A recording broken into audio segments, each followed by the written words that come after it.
ان میں سب سے پہلے حق جو ہے وہ آپ کے گھر والوں کا ہے۔ آپ اپنے گھر والوں کو سب سے پہلے دے دیا کریں، جب ان سے بچ جایا کریں تو پڑوسیوں کو، دوستوں کو دیا کریں، جاننے والوں کو دیا کریں، پھر اس کے علاوہ جو لوگ ہوتے ہیں ان کو دیا کریں۔ یہ سب سے بہترین ہے۔ آپ اپنے بیوی کے منہ میں جو بھی نوالا دیتے ہیں وہ صدقہ ہے آپ کے لیے، جو ماں باپ پہ خرچ کرتے ہیں، جو اپنے بچوں پہ خرچ کرتے ہیں، حالانکہ یہ آپ کے زیر کفالت ہیں۔ اللہ نے یہ ان کا رزق ہمارے ذمہ لگایا ہوا ہے، مردوں کے ذمہ لگایا ہوا ہے، بیوی کا، بچوں کا نفقہ، ان کو چھت دینا، ان کو کپڑے دینا، ان کو کھانا دینا، یہ ہمارے ذمے ہے، مردوں کے ذمے ہوتا ہے۔ تو بہرحال یہ جو بات ہو رہی ہے یہاں پر، وہ دیکھیں یہاں پہ پہلا فرمایا کہ اپنے ماں باپ کو دیں، ایک بات یہ، دوسرا ہے رشتہ داروں کو دیں۔ رشتہ دار دیکھیں، اگر ہم اپنے رشتہ داروں کو پکڑ لینا، جیسے ہمارے کسی ملک میں ایم این اے ہوتا ہے، اگر ایم این اے جو ہمارا ہے وہ اگر اپنے حلقے کو سنبھال لینا اور ان کے غریبوں کی کفالت کر لے، اور ہر گھر کا اس کو پتہ ہو کہ کس گھر میں کتنی لڑکیاں جو ہے نا بغیر شادی کے ہیں، کتنے یتیم ہیں یہاں پر، کتنی بیوائیں ہیں، اس خبیث گدھے کو یہ بھی نہیں پتا ہوتا کہ میرے یہاں کون کون ہے۔ اللہ، کیا میں کہوں ظالموں کو، ان گدھوں کو، جن کو پتہ ہی نہیں ہے کہ میرے ذمہ مجھ سے کس کس کا پوچھا جائے گا مجھ سے۔ یہ صرف ان کو پتا ہوتا ہے، ان گدھوں کو، ان خبیثوں کو، کہ کون ہمارا ووٹر ہے اور کون ہمارا ووٹر نہیں ہے۔ ان کو یہ پتا ہوتا ہے، ہر گھر کا پتا ہوتا ہے، لیکن ان کو یہ نہیں پتا ہوتا کہ کس گھر میں فاقہ چل رہا ہے، کس گھر میں میری ضرورت ہے، کس محلے میں میری خدمات مجھے دینی چاہیے، اس کو یہ نہیں پتا ہوتا بس۔ اب یہ بڑی مصیبت ہے۔ اب یہ ہمارے پولیو والے پھر رہے ہوتے ہیں، پولیو والے ہمارے ہر گھر کے ہر بچے کو پتا ہوتا ہے، ہمارے بچوں کا نام ان کو پتا ہوتا ہے۔ آپ کو پتا ہے ہمارے بچوں کے نام سے وہ بلاتے ہیں جب وہ آتے ہیں ہمارے گھروں میں، اور وہ پوچھتے ہیں کہ یہ کہاں ہے، وہ شفا کدھر ہے، اور وہ ریحان مصطفیٰ کدھر ہے، اچھا وہ تو 3 سال کا ہو گیا، اچھا وہ 3.5 سال کا ہو گیا، ہاں یہ 3 سال اور 8 مہینے کا ہو گیا۔ اب یہ ان کو پتا لگ گیا، کیونکہ یہ چیزیں ان کو کنسرن ہے ان چیزوں سے۔ اس طرح میں کہتا ہوں، اللہ والو، تم سے جس چیز کا پوچھا جائے گا وہ یہ ہے کہ تمہیں پتا ہو کہ کس گھر میں کب فاقہ ہوتا ہے، اور ان کے گھر والوں کا کفالت کون کر رہا ہے، اس کے زیر کفالت کتنے بچے ہیں، وہ کیا اس کو سہار سکتا ہے، اس کے پاس نوکری ہے کہ نہیں ہے، پوچھنا چاہیے۔ اللہ کرے ایسے نیک دل لوگ آئیں، اور ہوں گے، ایسا نہیں ہے کہ نہیں ہوں گے، ان سینکڑوں ہزاروں میں کوئی تو اللہ والا ہوگا نا، کوئی تو ایسے ہوں گے جو کہ کفالت کرتے ہوں گے، اور جو خبرگیری کرتے ہوں گے، حضرت عمر فاروق کے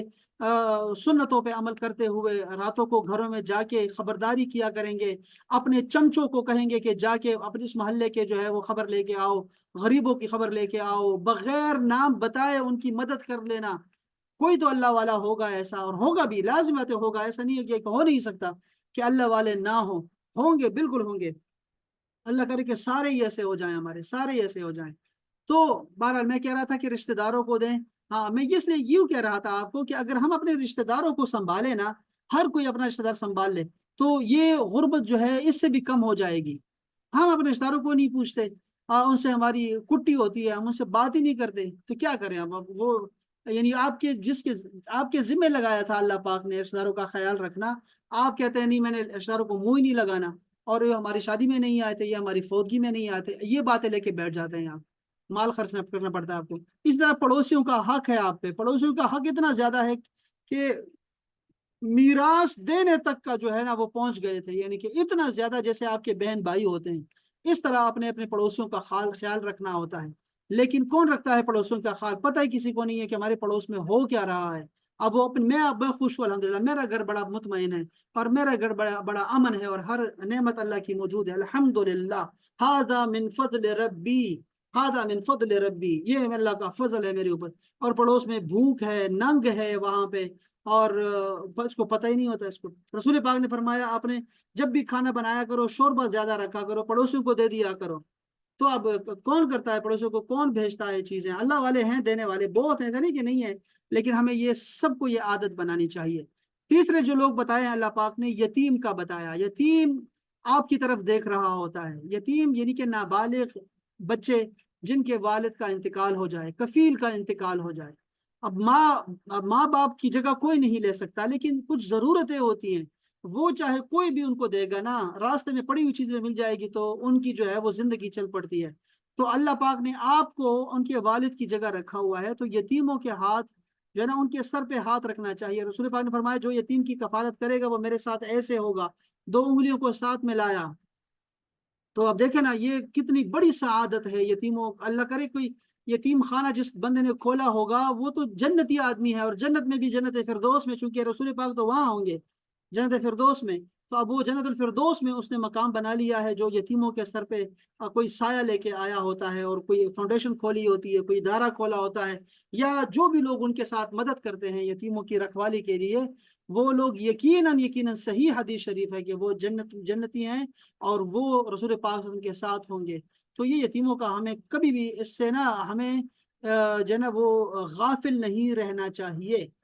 دوسرا ہے محتاج، محتاج مسکین جو ہوتے ہیں جن کے پاس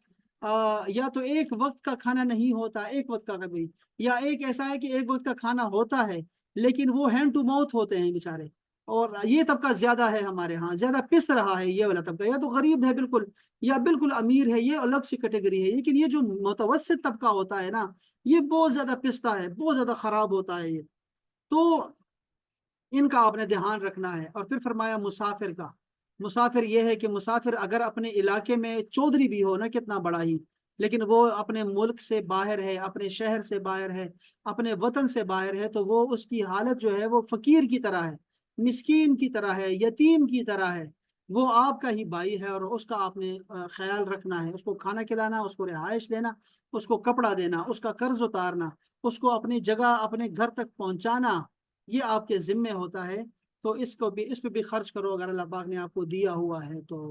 اور اللہ پاک نے فرمایا اس کے علاوہ بھی بہت سارے تم لوگ نیکیاں کرتے ہو، تو فرمایا کہ جو بھی بھلائی کرو گے اللہ تعالیٰ اس کو خوب جانتا ہے، خوب جانتا ہے اللہ تعالیٰ اس کو۔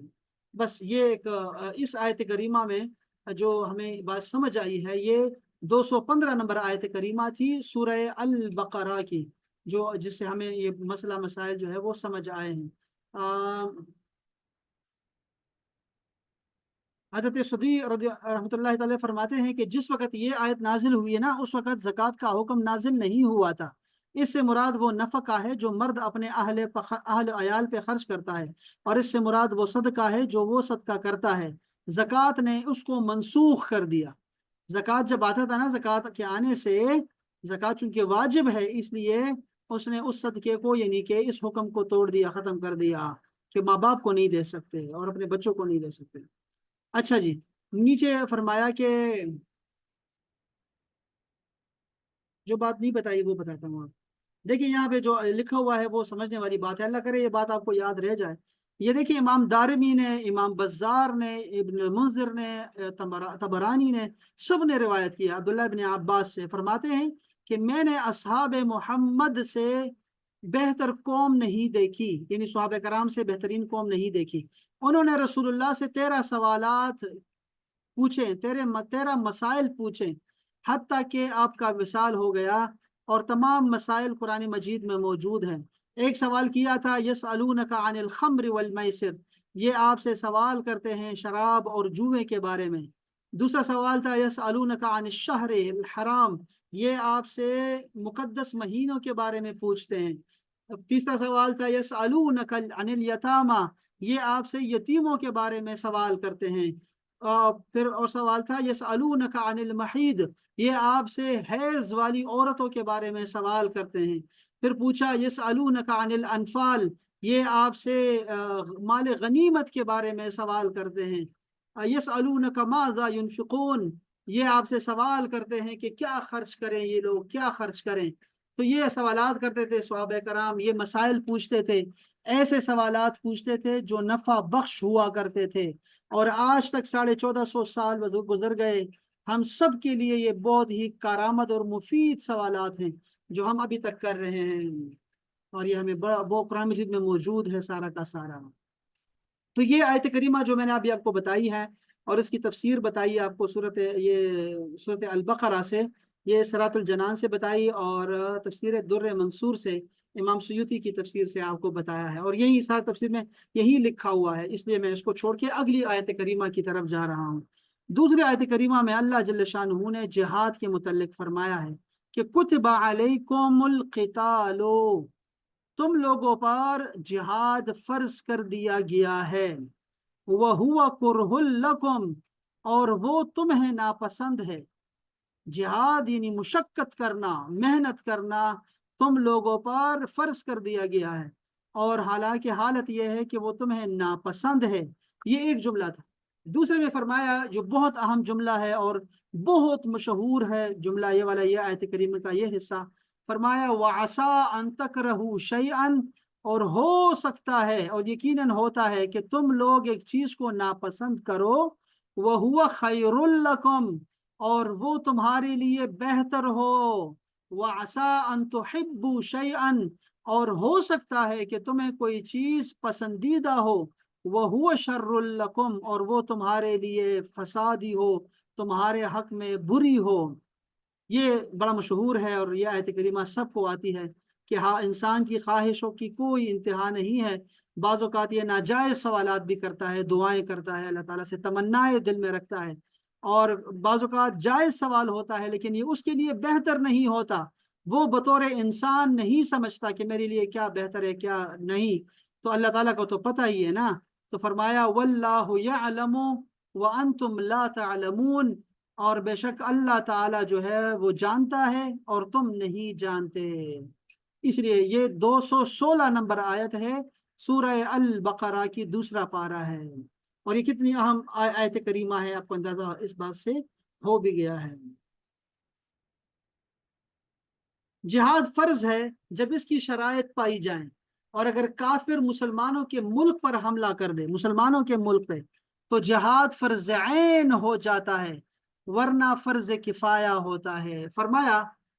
تم پر جہاد فرض کیا گیا اگرچہ یہ تمہیں طبعی طور پر اعتبار سے ناگوار گزرتا ہے اور تمہارے اوپر شاق ہے، مشکل ہے، لیکن تمہیں طبعی طور پر کوئی چیز ناگوار ہونا اس بات کی علامت نہیں کہ وہ چیز ناپسندیدہ اور نقصان دہ ہے۔ جیسے کڑوی دوائی، انجیکشن اور آپریشن طبعی طور پر تو ناپسندیدہ ہے لیکن نقصان دہ نہیں بلکہ نہایت فائدہ مند ہے۔ یوں ہی کسی چیز کا تمہیں پسند ہونا اس بات کی دلیل نہیں کہ وہ اچھی اور مفید بھی ہے۔ بچے کو پڑھائی کی جگہ ہر وقت کھیلتے رہنا پسند ہوتا ہے، شوگر کے مریض کو مٹھائی پسند ہوتی ہے، اس کا یہ تو مطلب نہیں کہ یہ چیزیں ان کے لیے مفید بھی ہیں بلکہ نقصان دہ ہے۔ لہٰذا اے مسلمانوں، اچھا یا برا ہونے کا مدار اپنی سوچ پر نہ رکھو بلکہ اللہ تعالیٰ کے حکم پر رکھو۔ اللہ تعالیٰ نے جس چیز کا حکم دیا وہ بہرحال ہمارے لیے بہتر ہے،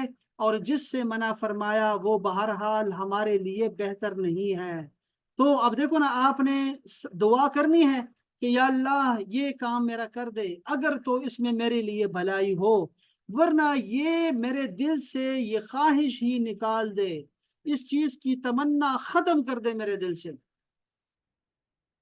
یہ دعا بہترین دعا ہے، ایسی دعائیں کرنا سمجھنا چاہیے ہمیں۔ دعائیں کیسے مانگنی ہے، ایک طریقہ کار یہ بھی ہے اس کا کہ آپ اللہ پہ چھوڑ دیا کریں، اور اللہ تعالیٰ خوب جانتا ہے کہ ہمارے لیے کیا بہتر ہے اور کیا نہیں۔ حضرت سعید بن جبیر سے روایت ہے، فرماتے ہیں کہ اللہ تعالیٰ نے نبی کریم اور مومنین کو مکہ میں توحید، نماز اور زکوٰۃ کا حکم دیا تھا اور جنگ نہ کرنے کا حکم دیا تھا۔ جب مدینہ طیبہ کی طرف رسول اللہ صلی اللہ علیہ وسلم کی ہجرت ہوئی تو باقی تمام فرائض نازل ہوئے اور جنگ کی اجازت بھی مل گئی۔ پس یہ آیت نازل ہوئی کہ تم پر قتال فرض کیا گیا ہے اور جنگ سے منع کرنے کے بعد انہیں جنگ کی اجازت دی گئی ہے۔ اور یہ جو فرمایا وَهُوَ كُرْهٌ لَكُمْ، یعنی قتال تمہارے لیے باعث مشقت ہے۔ وَعَسَىٰ أَن تَكْرَهُوا شَيْئًا، یعنی مشرکین سے جنگ ہو سکتی ہے، تم ہو سکتا ہے تمہیں ناپسند ہو اور وہ تمہارے لیے بہتر ہو۔ اللہ تعالیٰ اس کا انجام فتح دے گا، آپ کو مال غنیمت بھی دے گا اور شہادت بھی دے گا آپ کو۔ اچھا، اب یہ یہاں پہ بہت ساری جو ہیں وہ آیت کریمہ ہے، بہت سارے احادیث ہیں جو کہ جہاد کی فرضیت پر ہے اور جہاد کی فضیلت پر ہے، بہت ساری ہیں۔ ہمارے پاس ان کے وقت بہت تھوڑا ہے۔ اس میں ایک تو جہاد کے حوالے سے بات ہے، اور دوسرا یہ جو یہ آیت کریمہ کا حصہ ہے نا کہ تمہیں کچھ چیز پسند ہو اور وہ اصل میں